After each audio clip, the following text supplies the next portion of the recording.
Hello प्यारे बच्चों, कैसे आप सब। मैं उम्मीद करता हूँ कि आप सब बहुत ही अच्छे होंगे और आपकी पढ़ाई बहुत अच्छी चल रही होगी। तो प्यारे बच्चों, आज का हमारा ये टॉपिक यानी हमारा ये वीडियो जो है वो कॉमन टॉपिक के ऊपर है। यानी कि आप अगर 6 क्लास 7 8 9 या 10th में पढ़ रहे हैं, किसी में पढ़ रहे हैं, तो आप सब ये नोटिस किया होगा, आप सब देखे होंगे कि आपके मैथ्स के चैप्टर में एक चैप्टर यानी कि मैथ्स के सिलेबस में एक चैप्टर परिमेय संख्याएं होंगी। ठीक है, तो आखिर ये परिमेय संख्याएं क्यों हैं, परिमेय संख्याएं क्या हैं, जो कि सारे कक्षाओं में मैथ्स का ये चैप्टर है।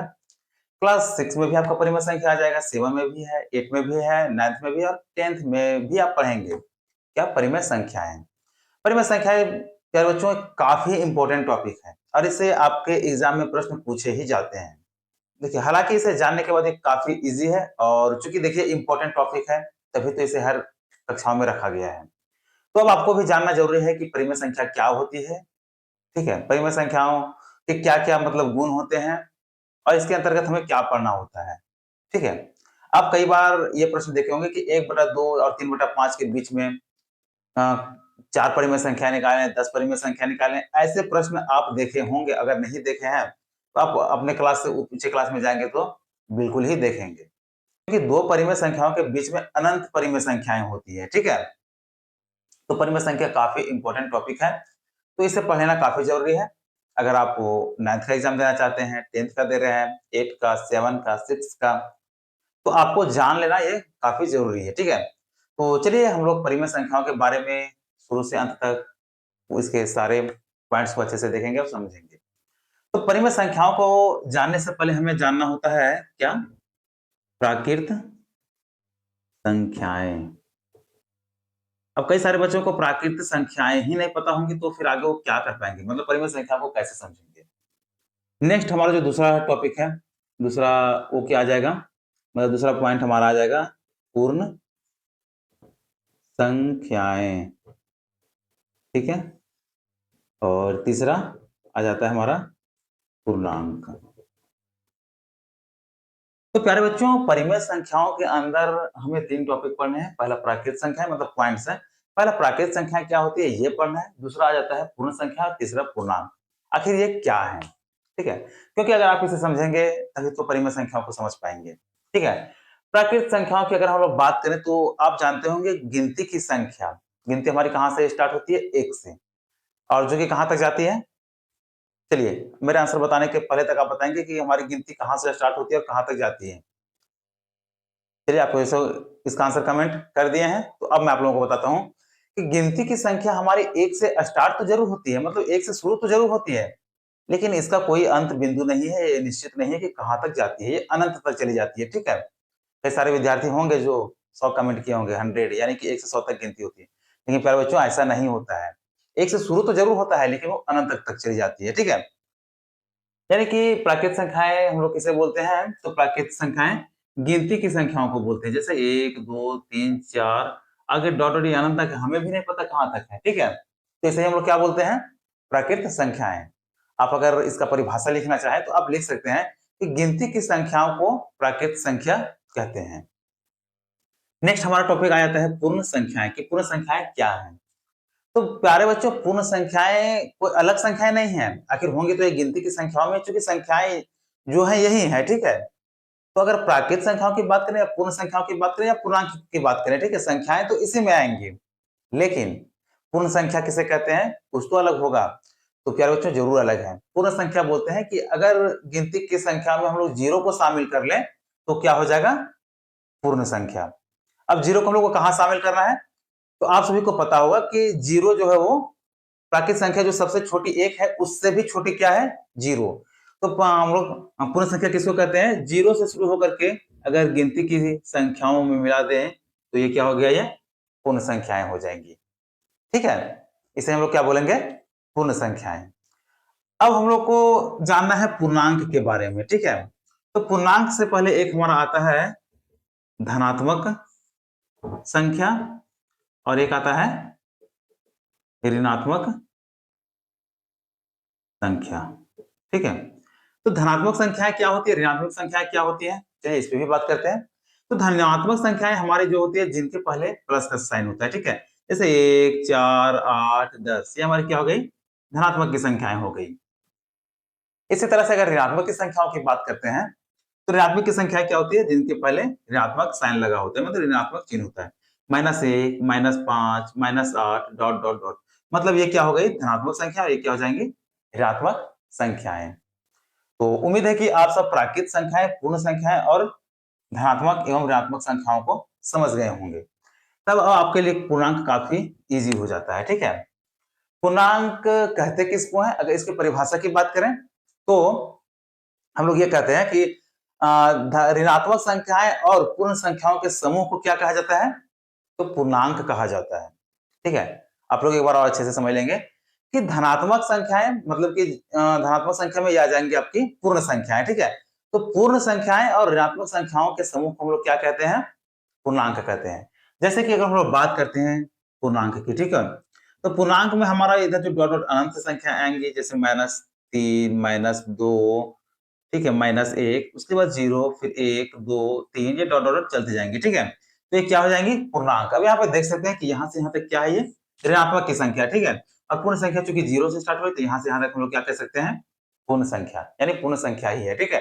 तो ऋणात्मक संख्याएं और पूर्ण संख्याओं के समूह को ही क्या कहते हैं, संग्रह को ही क्या कहते हैं, तो पूर्णांक कहते हैं। तो प्यारे बच्चों, अगर अभी तक आप लोग प्राकृत संख्याएं, पूर्ण संख्याएं और पूर्णांक, धनात्मक संख्या, ऋणात्मक संख्या समझ गए हैं, तो उम्मीद है कि अब आप परिमेय संख्या को बहुत ही अच्छे से समझ पाएंगे। चलिए अब हम लोग इसे साफ करते हैं और आगे समझते हैं, ठीक है। चलिए अब हम लोग बात करते हैं किसे, परिमेय संख्याएं के बारे में, क्या परिमेय संख्याएं होती क्या है। तो इसके अगर हम लोग परिभाषा की बात करें, तो परिमेय संख्याएं हमेशा p बटा q के रूप में होती है, लेकिन q बराबर 0 नहीं होता है, ठीक है। हाँ, क्या बोले, परिमेय संख्याएं वह ऐसी संख्याएं जो p बटा q के रूप में हो, लेकिन p बटा q बराबर 0 नहीं हो, वैसी संख्या को हम लोग क्या बोलते हैं, परिमेय संख्याएं। तो चलिए जैसा कि आपको बता दें कि हमारा संख्या क्या होना चाहिए, p बटा q के रूप में होना चाहिए, लेकिन q बराबर 0 नहीं होना चाहिए, ठीक है। तो इसे हम लोग क्या कहते हैं, परिमेय संख्याएं बोलते हैं। अब हम लोग बात करते हैं इसके एग्जाम्पल के बारे में कि परिमेय संख्याएं किसे कहते हैं। जैसे 1/2 है, 3/2 है, 8/13 है, 7/50 है, ये सब सारी क्या है, परिमेय संख्या है। जैसे 0/5 है, -3/2 है, -15/-30 है, तो ये सारे क्या हो जाएंगे, परिमेय संख्याएं। यहाँ पे देख सकते हैं कि p बटा q के ही रूप में ऊपर का जो संख्या वो p है, नीचे का संख्या q, यानी कि ऊपर अंश p मान लेते हैं और हर को q मानते हैं, तो सारा p बटा q के रूप में है। और कहीं पर संख्या आपको प्लस प्लस ही दिख रही होंगी, यानी धनात्मक संख्याएं, कहीं आपको ऋणात्मक संख्या, तो कहीं 0 भी दिख रही होंगी, ठीक है। 0 यहाँ पे दोस्तों 0/5 ये कितना होता है, 0 ही होता है। इधर की संख्या आपको ऋणात्मक संख्या दिख रही होगी, यहाँ की अंश और हर दोनों जो ऋणात्मक है, तो इनका चाहे रूप कोई सा भी हो, ठीक है, लेकिन अगर क्यों बराबर यानी कि हर बराबर 0 नहीं हो, तो उसे हम लोग क्या बोलते हैं, परिमेय संख्याएं बोलते हैं, ठीक है। तो उम्मीद है कि आप परिमेय संख्याओं को समझ गए होंगे। अब इसके आगे की हम लोग बात करते हैं, ठीक है। तो परिमेय संख्याएं जो है दोस्तों वो 2 प्रकार की होती है, ठीक है। एक आपका हो जाता है धनात्मक परिमेय संख्या, और दूसरी क्या हो जाती है, ऋणात्मक परिमेय संख्याएं।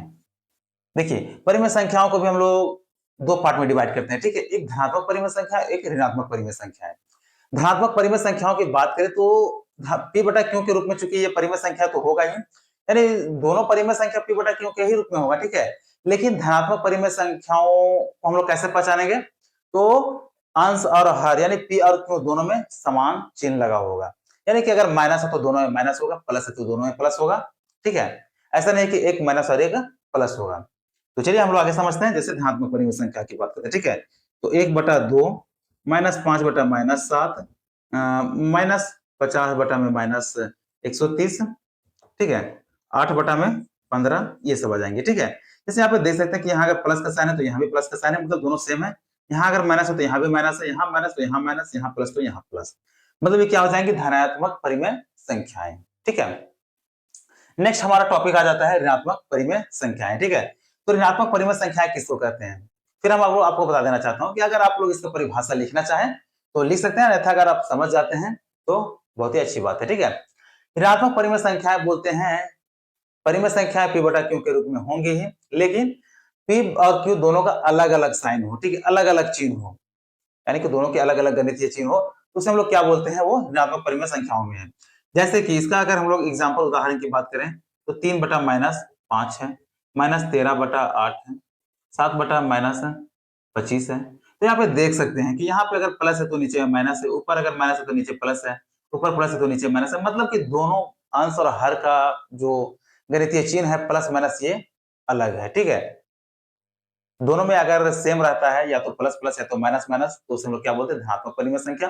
और अगर दोनों अलग अलग है तो उसे हम लोग क्या बोलेंगे, ऋणात्मक परिमेय संख्याएं, ठीक है। तो चलिए, उम्मीद है कि आप लोग परिमेय संख्याओं के अंतर्गत परिमेय संख्याएं क्या होती है, परिमेय संख्याएं कितने प्रकार की होती है, धनात्मक और ऋणात्मक परिमेय संख्याएं, उम्मीद है कि आप इसे अच्छे से समझ गए होंगे। अब हम लोग समझते हैं कि परिमेय संख्याओं के कुछ गुण होते हैं, ठीक है। तो उन गुणों को हम लोग चलिए समझते हैं।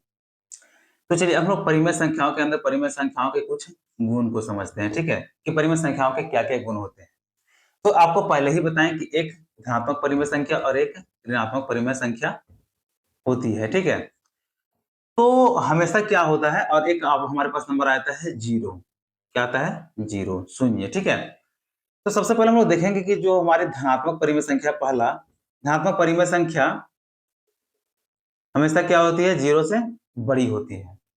इसका अगर हम एग्जाम्पल यानी कि उदाहरण की बात करें तो 2/3 जो है वो हमेशा क्या होगा, जीरो से बड़ी होगी, ठीक है। नेक्स्ट हमारा आता है दूसरा, कि जो ऋणात्मक परिमेय संख्या है वो हमेशा जीरो से छोटी होती है। इसका उदाहरण देखें तो ऋणात्मक परिमेय संख्या -3/5 हो जाएंगी, तो ये क्या है, इनसे बड़ा जीरो हो जाएगा। यानी कि धनात्मक परिमेय संख्या हमेशा जीरो से बड़ी होती है। कहने का मतलब है कि धनात्मक संख्याएं जीरो से बड़ी होती है और ऋणात्मक संख्याएं जीरो से छोटी होती है। तो ऋणात्मक संख्या चाहे परिमेय संख्या की हो या फिर प्राकृत संख्या की हो, हमेशा क्या होती है, जीरो से छोटी ही होंगी, ठीक है। और तीसरा इसका जो गुण है वो क्या आ जाता है, कि जो प्लस यानी कि धनात्मक परिमेय संख्या है वो हमेशा बड़ा होता है किससे, ऋणात्मक का परिमेय संख्या से। इसका भी अगर हम लोग एग्जाम्पल यानी उदाहरण की बात करते हैं तो 2/3 हमेशा बड़ा होगा किससे, -3/5 से। तो ये इसके जो है 3 गुण होते हैं। क्या क्या, कि क्या बोला कि प्रत्येक जो है वो धनात्मक परिमेय संख्या जीरो से बड़ी होती है। दूसरा आता है कि प्रत्येक ऋणात्मक संख्या जीरो से छोटी होती है। और तीसरा गुण इसका क्या है, कि धनात्मक परिमेय संख्या जो ऋणात्मक परिमेय संख्या से हमेशा बड़ी होती है, ठीक है। तो इस चीजों को आप समझे भी होंगे, पहले से भी आपको पता होगा, और नहीं पता है तो आप इसे अच्छे से सीख लेंगे, ठीक है। क्योंकि परिमेय संख्या आपको पहले बताएं कि काफी इंपॉर्टेंट टॉपिक है, और सारे क्लासों में इसका जो है यूज है, तो आप इसे अच्छे से पढ़ेंगे ताकि कहीं भी इससे रिलेटेड कोई आपको परेशानी ना हो। तो प्यारे बच्चों, यहाँ तक हम लोगों ने परिमेय संख्याओं के बारे में पढ़ लिया। अब हम लोग का नेक्स्ट टॉपिक यानी नेक्स्ट पार्ट में हम लोग देखेंगे कि परिमेय संख्याओं के बीच में भी कैसे परिमेय संख्याओं को निकालते हैं। अगर आप इंटरेस्टेड हैं, आप जानना चाहते हैं, तो इस टॉपिक को नीचे कमेंट जरूर करेंगे। बाकी अगर परिमेय संख्याओं से रिलेटेड अभी भी आपके मन में कोई डाउट है, कोई कंफ्यूजन है, तो आप वो भी हमें बताएं, मैं उसे सुधार करने का जरूर कोशिश करूंगा। तो ये वीडियो कैसा लगा आप हमें जरूर बताएंगे, और वीडियो अच्छा लगा हो तो वीडियो को लाइक कर हमारे चैनल को सब्सक्राइब कर हमसे जुड़े, और ऐसे ही नए नए वीडियो को पाते रहें। तो चलिए मिलते हैं नेक्स्ट वीडियो में फिर से नए टॉपिक के साथ।